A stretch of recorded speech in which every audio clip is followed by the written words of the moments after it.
Now we just sit in silence. But your silence sounds an awful lot like abandonment. I feel abandoned when I give you all the footing to stand on, then you choose to put your hand on a key and leave me. You say you love me, but your tone sounds an awful lot like thievery. You were like the first person to believe in me. So of course I want to stay close. Keep your hand up your sleeve, you see, just in case you consider me your ace in the hole and want to hold me close to your soul. Because I sold mine just so I can afford yours and be around you. I'm just ecstatic that I found you, but now you don't want to make a sound. Who hurt you? Was it me? Please tell me it wasn't me, because I would give you my left lung and left kidney just to make it right again.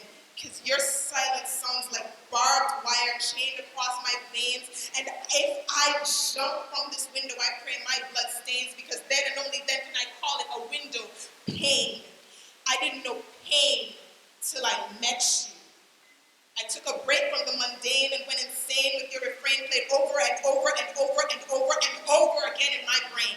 Gassing me up and turn my blood to propane, so as I mark the terrain along my wrist, you can throw that flame and watch this burn to a perfect crisp.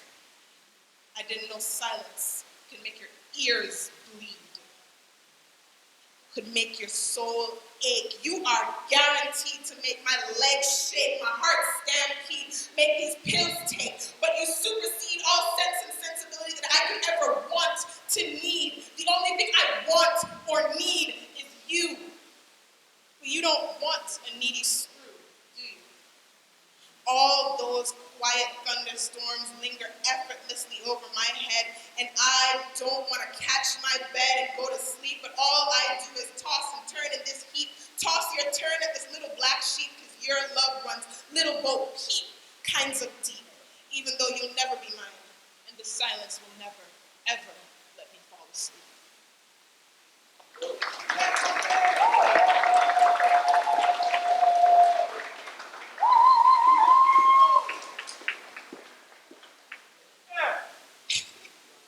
And this last one, I call it heroin, and you can spell it whichever way you want.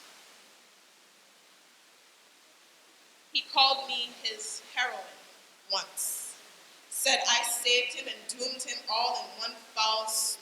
I did what any good heroine would, and brought him out of his misery just for a moment, just for a bit. I made him fly. Gave him the wings of a god that so cruelly denied him, and declared him myself, the only goddess he would ever need, as long as he could still afford me, because no good heroine comes cheap.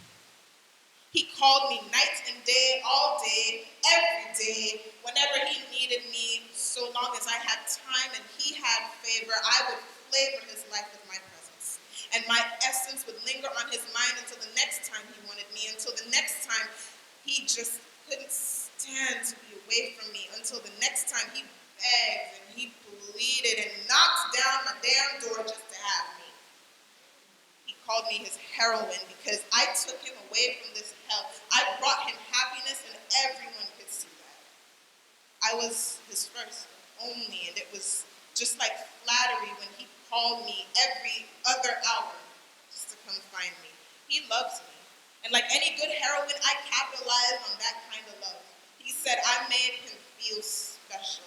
Like he wasn't even on earth anymore. He was on cloud 9 when we were together, so high off of me that he could barely see, but I'll help him home. Because he would never, ever do this on his own. Even at ungodly hours when he'd wander around town, I would never let my baby down. What kind of heroine would I be to do that to an innocent citizen? But there were the times he didn't appreciate me, and boy, did he so. Boy, did that boy miss me when I left him cold and hungry, because he would do anything for me. He would die for me, and I would kill him. Slowly, but easily. Thank you.